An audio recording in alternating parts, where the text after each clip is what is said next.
everybody. Welcome back. This is Conversations with Kibby, and I am joined today by a roundabout relative and administrator and teacher of 32 years, 17 of those in an administrative setting. And what's unique about this one is that Mrs. Godfrey is specializing in elementary ed, which is night and day from the kids that I see on a regular basis. So without any further ado, please welcome Miss Tina Godfrey. Thanks for joining us. Yeah, thanks for having me. This is fun. Awesome. We were kicking around some ideas before we hit record, and I can't wait to see what we can get into. A couple of the things that you can look forward to are differences between urban and rural schools and differences between high school and kindergartners. This ought to be a lot of fun. Tina, you are familiar with the format, so I'll let you jump in first. Tell me something you'll never forget about your teaching or administrative experience. So first of all, I don't have the greatest of memories. And so I have two stories that stick out that I just haven't forgotten for years. It's a good thing that we have Facebook. In the past, I have gone on to Facebook and I've said, okay, school story, and I've just jotted things down. And it was a good thing that I've had that, because as I was going back and reviewing some things, just to thinking about things that I could share with you, I was like, oh my gosh, I'd forgotten that had happened. And I always try to put, obviously you don't put any names with anything when you put on Facebook, but I was trying to remember who it was, and some of the things I can't. But the one story that I do remember is in the morning at one of my schools that I was at, we would walk in the mornings before school. It's a good time for us to talk. It's good to get the blood pumping, ready for the day. And I was walking next to a kiddo, and he was always kind of a jovial kind of guy, always had a good story. And we were just talking, and he said, hey, I'm moving. And I said, you're moving? And I knew we had just talked about where he lived, like within the last couple of weeks. So I was like, okay. And I said, where are you moving to? And he goes, I'm moving to a hotel. And I said, okay. And the wheels are turning, because I'm thinking, did they lose their house? Did mom or dad, lose their job? And he's like, yeah. He goes, it's going to be awesome. And I said, okay. I said, why are you excited about moving to a hotel? And he paused and he looked at me and he goes, free Wi-Fi, duh. And I'm like, okay. Those are those things that you just cannot make up, like free Wi-Fi benefit. Their perspective is a little bit different than ours, right? A little bit. I am from a very populated area. It's about 155,000 people, 7 area high schools. When I moved out to central Nebraska, a little bit different, but still came out and taught at a Class A, very large, very urban school. I am now at a very small rural school, and I can tell you that there are quite a few differences between those, that some of them I definitely did not foresee coming. One example is, I can remember when I turned 16, I could not wait to get my license, right? The day I turned 16 in Indiana anyway, you can't even test for your license until you turn 16. As soon as school was over, mom had to get out of work early. She had to come get me so I could go get my test, so I could get my license, so I could get on the road, right? Out here, I pull up and I have freshmen that I have in class pull up next to me in the parking lot in the morning. These are 13, 14-year-old kids. And I'm like, do your parents know you have their car? And they're like, yeah, I got my license. What do you mean you have your license? How does it work out here? So I had to learn quickly about the whole rule thing. And if you live this far within a school district, and it blew my mind to see freshmen driving. Yeah, it is a little different, especially when you pull up and you go to the town grocery store and they're pulling up next to you and you're like, wait a second, you're not old enough to drive, but yet they're out driving the streets. So yes. And the first time that I ever showed up in the springtime, they have the drive your tractor to school day. And I Yeah. pulled up into the parking lot and there's all these big pieces of machinery lined up. And I was like, what's going on? Oh, it's FFA, or, drive your tractor to school. So those are the things that you just don't get when you work or teach in a bigger district that the rural district does have to offer. That is for sure. Any strange playground sightings for you? So my very first year, I taught in a country school. Actually, my very first year, 2 years of teaching, I taught in a country school, and it was a K-8 school with roughly 100, 110 students, and there were just some. That's really small compared to what you and I are used to now. But very first day of school, I go out and it's recess, and there were pigs on the playground, just out there, just rooting around, and the kids were just oblivious to it, but they're all farm kids. And me, I was like, what's going on? And I called my mom that day and I'm like, there were pigs on the playground. And of course, she laughed, I laughed, but I wasn't expecting that one at all. I have seen a difference in maturity level of rural kids versus urban kids. I'm trying to wrap my head around it. I guess I'm thinking it's a lot to do with the self maintenance, the you live on a farm and the whole family lives close to each other, so there are certain rules and expectations that you have to do, where it is that some kids that live in the city don't have any of those responsibilities and to have a phone in their hand the whole time and all that. But it's really wild. I can talk to and have conversations with freshmen in a rural school that I don't think we could. I think we'd go right over their head in some of the urban schools I've taught in. Have you seen any evidence of that? Absolutely. Yeah. And I think it's interesting. I've learned long ago not to ask a student a question that can be answered with yes or no. And that's a great tip for parents, but it also for students. So I'll ask them things like, hey, what'd you do last night? And you always have the, oh, play video games, or, but then there are some that, oh, we went out and we rode four-wheelers, or we went down and we were fishing in the pond by our house, or I had chores to do and this is what I did. We have kids that are into horses, and they do their work and then they work on their 4-H projects and all the things. And so it's kind of fun because you can definitely tell a lot about the parenting style by what the kids are doing before or after school.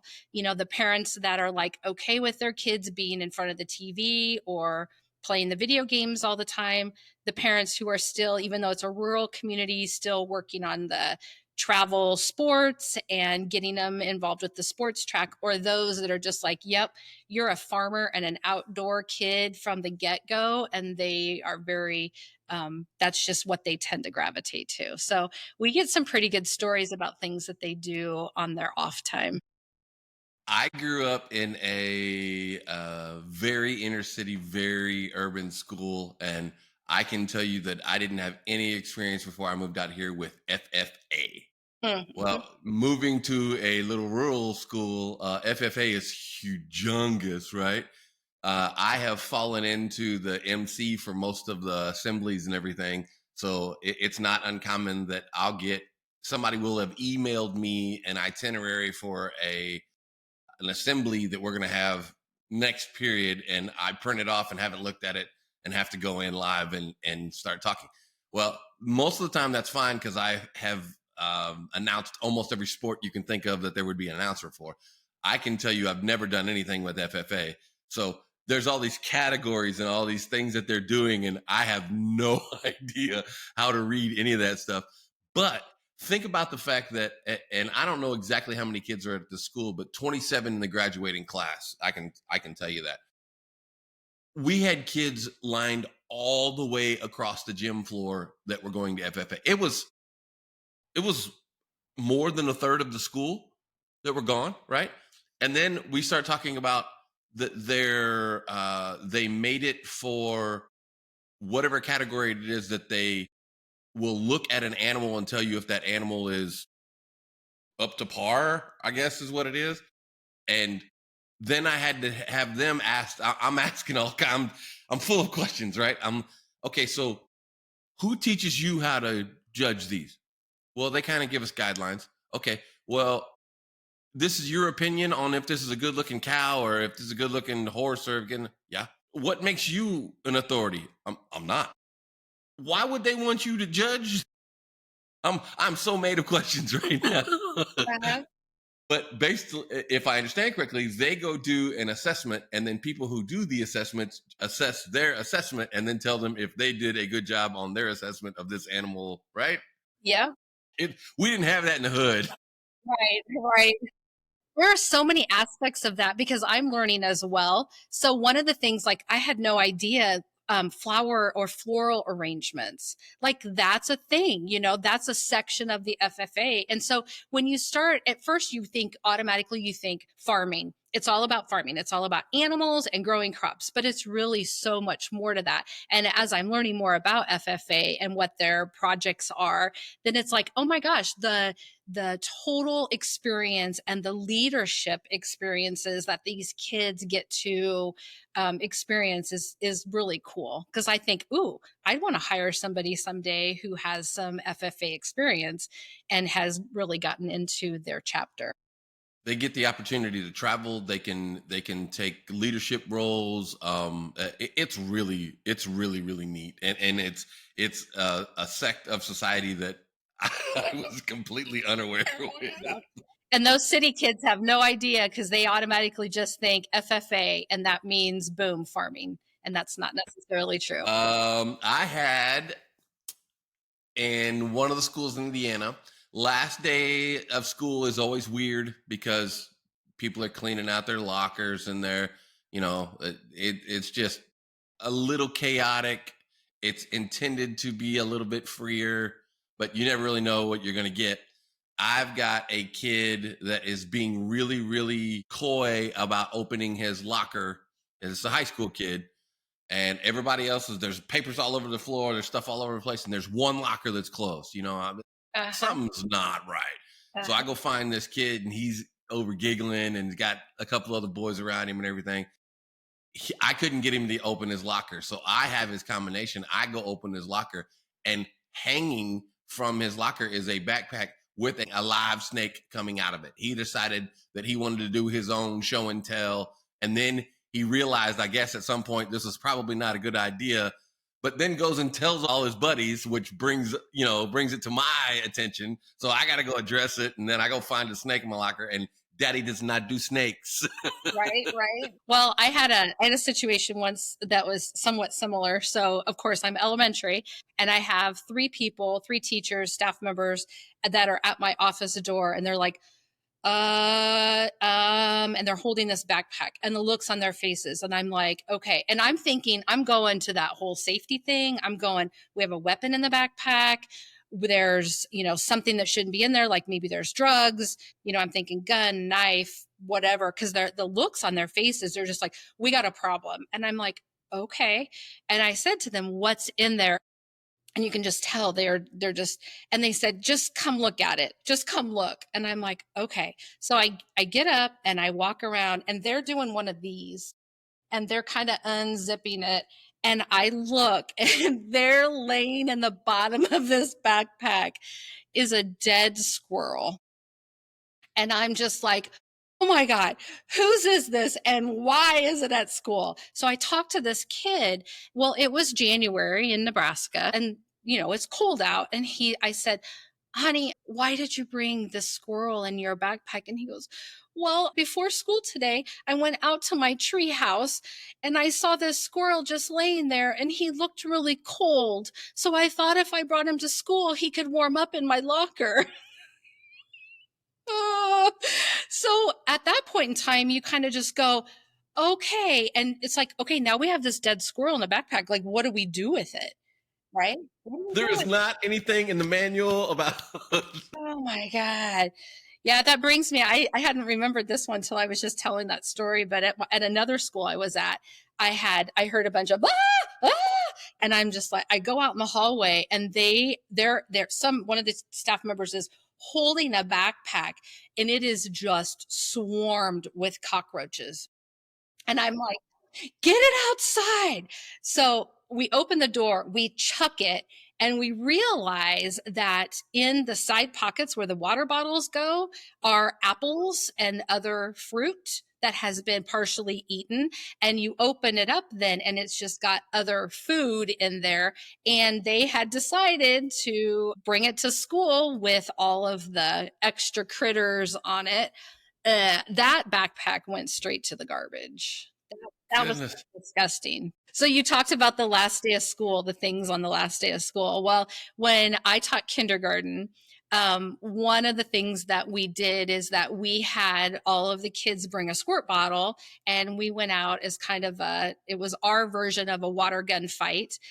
Without having to do the water balloons and all of that. So we went out to the playground. And if you're an adult, the level of a 5-year-old is right at your midsection. And so I had on a light tan, like a jumper. It was a one piece dress. And the kids obviously had been doing their water gun fight, and I was soaked in my midsection. And we were walking down the hallway, and there were some parents that were there visiting. And I kind of, I have people walking behind me, and I kind of hear, psh, psh, psh, and I don't think about it. I dismiss the kids. Hey, have a great summer. And I go into the bathroom, and I realize that my light tan dress is see through now when it's wet, and I am wearing flowered underwear. So not only did all of the kids and probably the parents taking the pictures, it's archived. My flowered underwear were definitely visible. Star of the show. Wow. And what are you going to do about it? Because it's done and over with. Right. The height thing reminds me of a teacher friend of both of ours that had the task of having both of my kids. She ended up saying that she really loved having both of my kids in class, but my youngest is really a people pleaser. We go in for parent teacher conferences, and he is so excited to introduce us to his favorite teacher. And he's standing next to her, and he's trying to introduce her, and while he's looking at us, he patting her. But because she is a shorter woman and how her build is, he is right on her boob, just over and over and over. This is Mrs. This is Mrs. And I'm just horrified. I'm looking at my wife, and my wife is like, she understands what's going on. I go over and grab his hand, and I pull it. I'm like, come here, buddy. And no, no, no. This is, it goes right back to it. And I'm looking at the teacher like, I'm so sorry. She said, it happens all the time. Little kids, they touch. It's what it is. When you teach 5-year-olds, you get touched a lot, especially in that middle area, and you get tapped a lot. Mom, mom, or you'll hear, especially on a Monday, you'll hear grandma, because maybe they've been with grandma and grandpa for the weekend. You just have to answer to it, and you just get touched. You have to wipe boogers.